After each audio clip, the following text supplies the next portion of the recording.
Let me also quickly ask a couple of my colleagues from the campaign if they would like to add anything to this in terms of anything they may be hearing or have heard from their communities on this issue.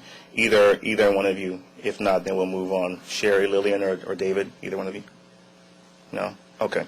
The next question I wanted to ask, and then we'll move into the audience question, has to do with the comparability of graduation rates. And I'm just wondering if the panelists would share with us anything, again, that they have been hearing in terms of their interactions with folks around the country about the importance of making sure that graduation rates are, in fact, comparable across schools, districts, and states.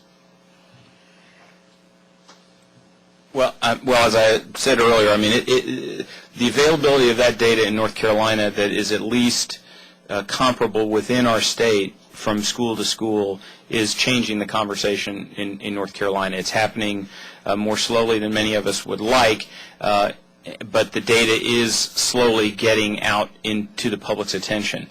As I said, at the moment, the cohort graduation rate isn't part of the accountability system, so it doesn't have that kind of force behind it yet, but hopefully it will. And I think in terms of sort of state to state, we feel fairly satisfied that we're much more in the mainstream now, and that we're we've moved in a direction that's similar to the direction that most other states are moving. And so if there's you're down to the point of nuance as opposed to sort of, at least for us anyway, fundamental big differences that would lead us to say 97% and somebody else to say 65%.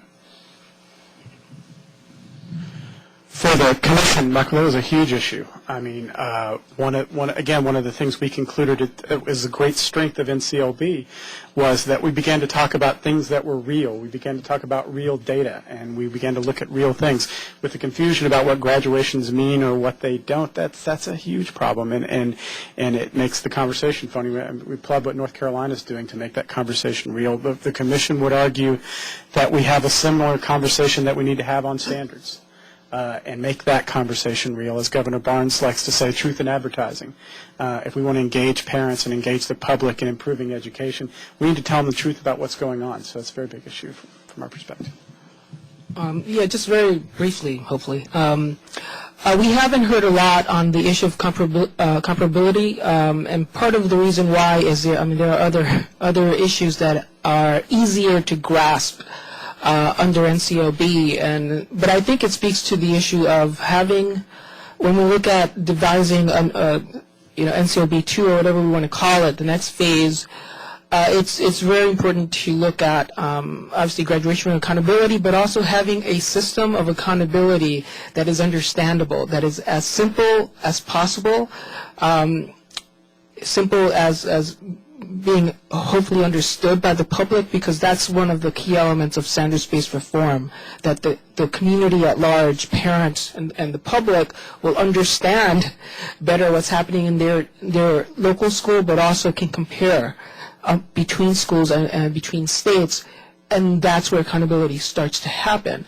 And so having people understand it, getting it right is important. Otherwise, we're not getting it closer to accountability and better outcomes. I just want to tease one, and I promise I will get to the audience now. I'll come to you, Dr. Dances. I just want to tease out one small additional piece to this that came to mind, and it has to do with we talked about a little bit earlier about the need for graduation rates to increase over time and have those increments be aligned with a variety of things, including high-quality assessments and tests. What I'd like to do is ask my colleague Bethany Little if she would comment a little bit, and I will also go to my CHSE colleagues and ask them to comment if they would like, but just a little bit on where this particular discussion is and why it is of particular importance that we look at these increments over time and align them to things like high-quality tests and assessments.